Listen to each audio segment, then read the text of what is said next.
Yo, what is good, guys? It is I, Professor Legend, back here with another Dragon Ball Legend video for all of you. And today, we got quite a bit to cover in this video because the 18th video stuff has ended 6 hours ago, and we have quite a lot of things to cover. So first we'll start with the small bits. So obviously, quality of life changes have been going up for quite some time. Quality of life changes are always good. It was being implemented in the game.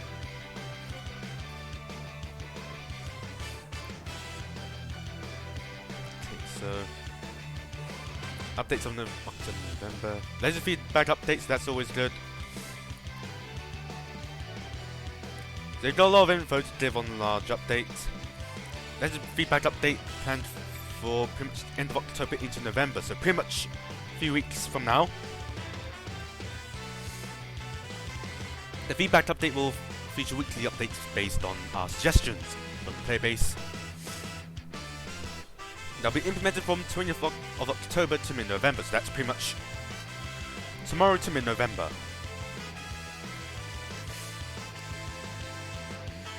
So this is the hashtag they must use if you want to use your suggestions in this video. So if you want to share your suggestions and get into the Legends team, use this hashtag, and there could be a good chance they might take it into consideration. That's the feedback update, part 1 build quality of life. Second is the Legends Weekend power-up. And so they're updating Legends Weekend, so they're basically boosting it. They're also increasing, well, from what I've heard from the video and stuff, they're also increasing. They're also updating the banner to like some of the most recent LFs we've got in the game.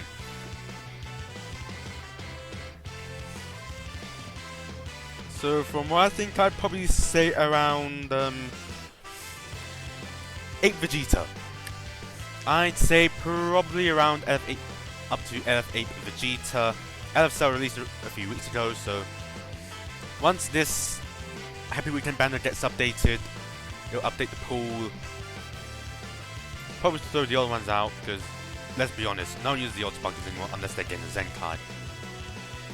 So yeah, so they are updating Legends Weekend banner because, let's be honest, a majority of the units that was in the sparkling pool of the Legends Weekend banner is pretty much outdated. So it's good that they're updating this, and yeah, adding more modern sparkling units to the game, including all the LFs and some of the most recent All-Stars.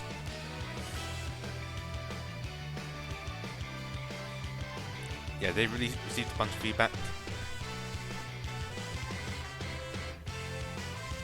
Numerous characters and legends have been added in like 2 updates. And then they've also said that they'll also be buffing the first stage of the Rise and Soul events, which will pretty much by basically halving it. So instead of costing 2 energy, it will instead cost 1. Halving the energy costs will most likely double the gainings in the Rising Souls, which is pretty much a good thing. So it's a good thing that they're doing this now. No, better late than never. So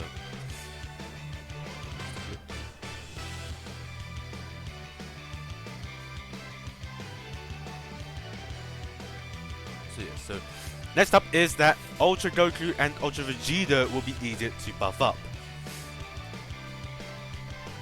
So obviously, for the 1000 say that, so if you're not aware,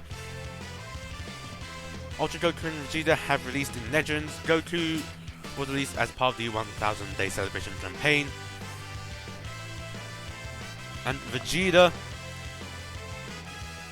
was pretty much for the 3rd anniversary. So they put in, so yeah, they understood that, you know, it took quite a lot of time to buff up Limit Break and Soul Boost the Goku and Vegeta, because it costs, one, costs a bunch of rare medals, 2, you have to work for the multi-Z power to get them to 14 stars. But now they've implemented a way to actually get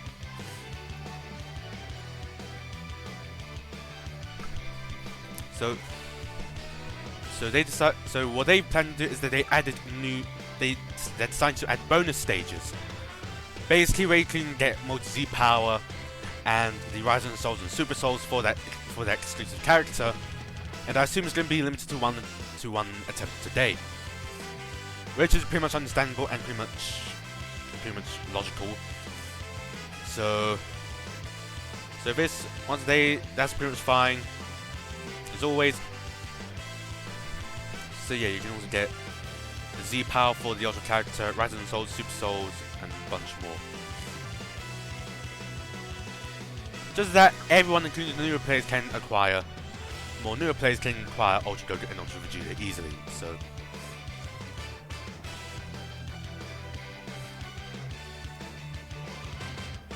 So next up is the Ultra Bonus Battle adjustments. Right now in Ultra Bonus Battles, if you challenge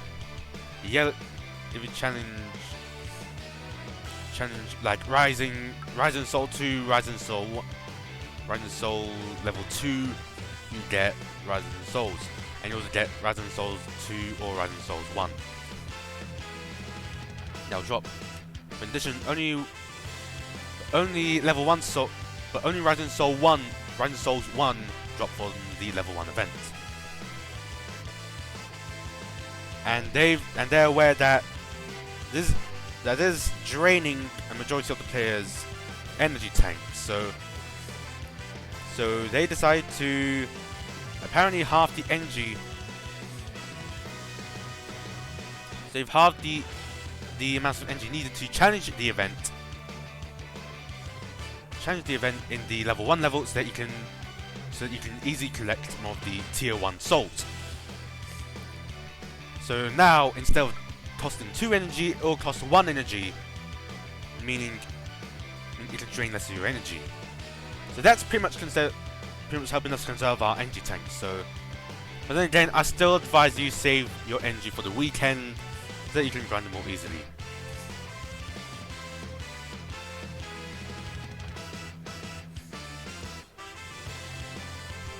So next up is the Exchange Shop lineup.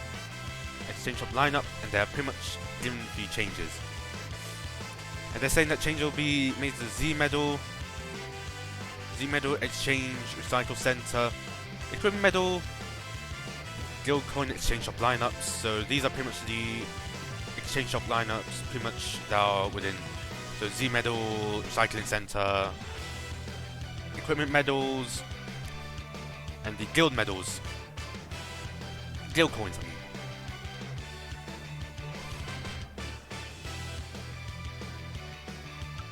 So they pretty much, so basically they're pretty much updating the lineup for the exchange shops.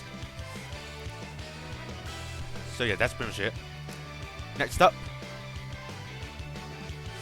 they'll let us know in the future update. So next up is the equipment store additions. So basically they're just adding more.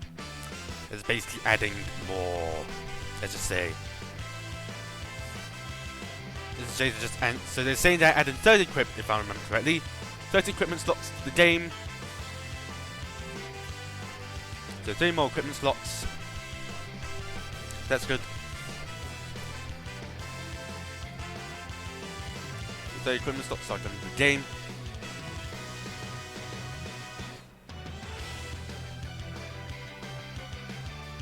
So that's pretty much it. Simple. Next up is they've adjusted the tournament power maximum point capacity. So right now the tournament power maximum tournament points you can have is 5. So basically if you start around a week late, or if you start like a few days late, it's pretty much impossible for you to get to the end. So what they decided to do is increase it to 25. The maximum power tournament points has increased to 25. After all, you move through 25 spaces throughout the entire Tournament of Power map. So that is pretty much nice. There are 25 battles you have to face in the Tournament of Power. Then increase it to 25, meaning you can just go, so you can just don't bother doing it, and then you just go from start to end in a flash. Just zoom the end. Just get your chrono crystals within a day or so. Which is very, very nice. Meaning you don't have to worry about doing it every day. It's just going to be there for you. So once you do hit 25 tournament points, I advise use them and just zoom right to the end on the last day. And by doing this, it will make catching up in the tournament power quite easier.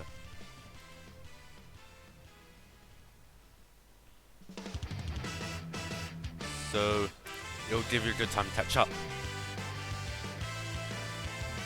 And apparently, another is the Vegeta family tag change.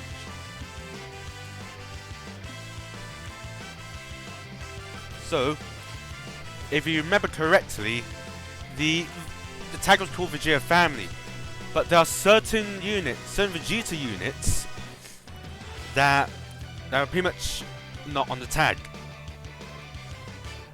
And these Vegeta units, so pretty much the Frieza Saga, pretty much the Saiyan Saga Vegeta, Frieza Saga Vegeta were not on the Vegeta family tag, and pretty much they weren't on the Vegeta family tag until up to the point where Vegeta starts to stay with Bulma.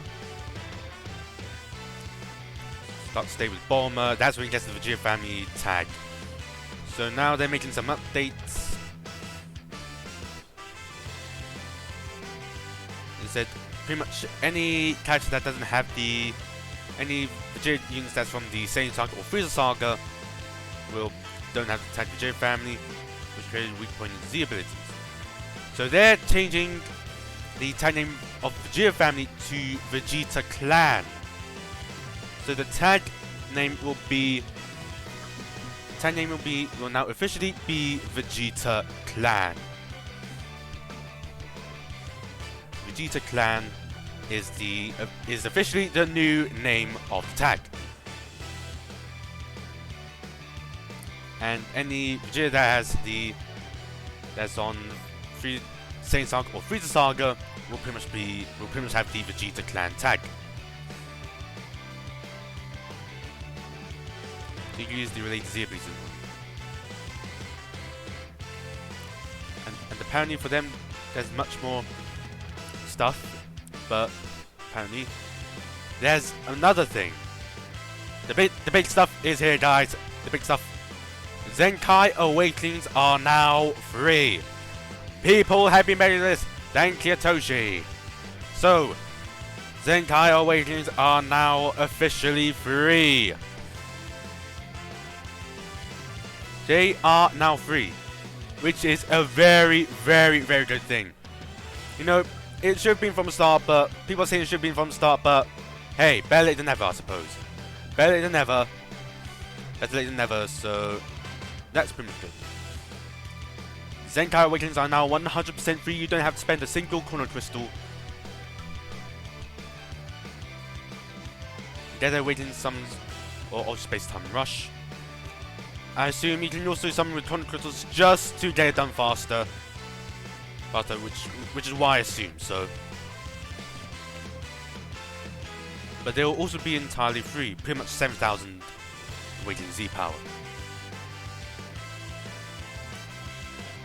So they're planning to add the Awakening Z power for Zenkai characters starting from this point onward from the Battle Gauntlet. So as you're all aware, today's the last day of the Battle Gauntlet, and Purple Janemba Zenkai is coming tomorrow.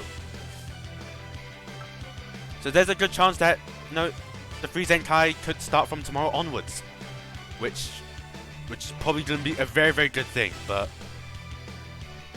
shouldn't take our chances.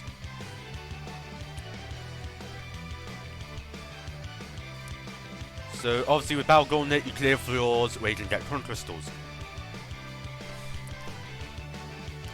So they'll still keep the chrono crystals, and that is a good thing. So now from pretty much tomorrow's Battle Gauntlet, hopefully from tomorrow's Battle Gauntlet onwards, and for all future Battle Gauntlets, the Zenkais, you'll be able to get Awakening Z power and 700 Chrono Crystals. I assume it's going to be like 2,500 each, then 700 Chrono Crystals, then it's going to be another 3,500 for the second Zenkai character. That's what I think, so yeah. Zenkais are now free. They can now be accessed via the Battle Gauntlet, which will now be pretty much the same as Dokkan's Extreme Z Battle, where you have to clear 30 battles in order to get all these sufficient materials needed to Extreme Z Awaken a character. So you can get both Awakening Z power and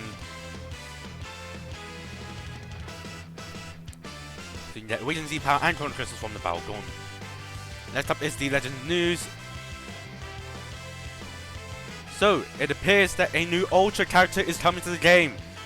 So, and that Ultra character being Ultra Omega Shenron. Yes, Omega Shenron is the third Ultra character coming to the game. He is officially coming to Dragon Ball Legends. And he is making his way. Let's take a look. I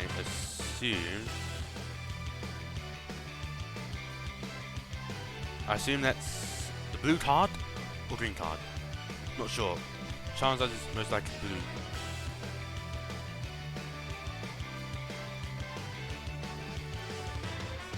There's green card and that's blue card. So the guy doesn't have an ult. So it says Ultra Omega Shenron is coming to Legends.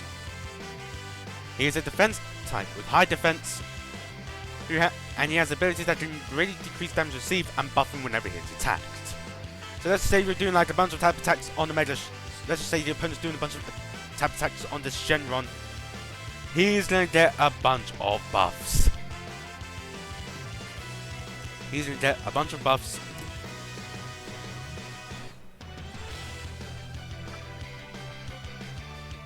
And if his health falls below a certain point after receiving an attack, he can buff and heal himself even more, allowing him to strike back.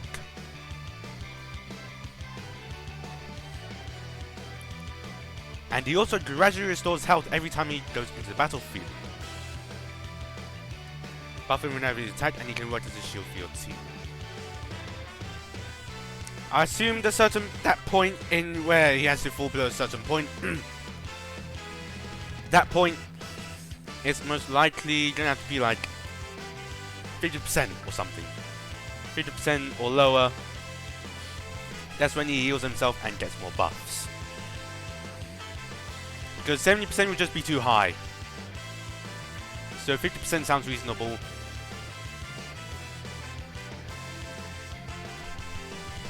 Doesn't strike back. So,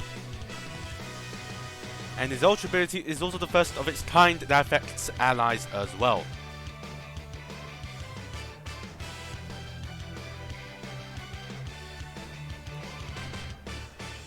So yeah, he's pretty much one of the last, apparently he's going to be the last free-to-play Ultra before Summoner Balls come to the game. And once Summoner Ball Ultras are planned to be released, let's just hope Dims manages to execute it well. So,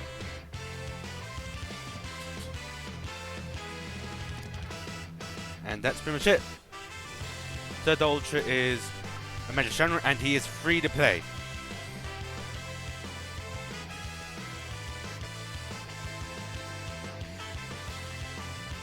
It's available in some in the future, so this might be the last event obtainable Ultra character for a while. They said might, but there could be a good chance that this will be the last event to free to play Ultra for a while.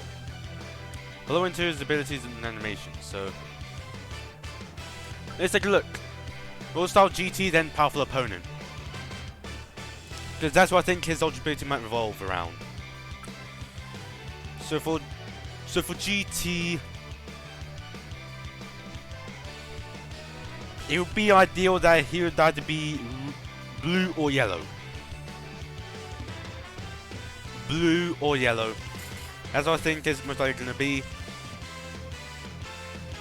I mean, green we got Zenkai Super 17. Red and purple is covered by the purple SS4s. We also got the green LF SS4 Gogeta, who also appears to be gaining his platinum equip. So yeah, LF SS4 Gogeta is gaining the platinum equip, and LF Vegeta Blue still hasn't got his one yet. So Dimps, if you're listening to this, I advise that you get ready to hurry up and add LF Vegeta Blue's platinum equip on there. So, by the looks of it, right. Majin still good because he has his endurance. Blue Super Saiyan 3 Goku can pretty much deal a ton of damage simply from drawing cards and just using arts cards. So I assume his Ultra ability will probably revolve around GT or Powerful Opponent. Powerful Opponent, being a Powerful Opponent, let's go into Powerful Opponent. So, Powerful Opponent is pretty much quite good. I mean, we got LF Captain Zamsu, the Red Bojack, LF Graded Vegeta. Purple, we got LF Cell. Yellow, Full Power Frieza. LF Full Power Frieza. Purple is covered by Transform DKP, Purple and LF Rose. Green, the Free Play Kid Boo, Transform Rose and the Green Jiren. But I'm still going with the fact that it might be yellow or blue. Blue is also covered by LF Kid Boo. It's still very good to this day. So yeah, that is pretty much all to cover in this video and stuff. Hope you guys enjoyed. Don't forget to like, comment and subscribe for more content from Professor Legends. With that being said, I'll see you all next time. Have a great day. Game on. It's Professor Legends. Over and out.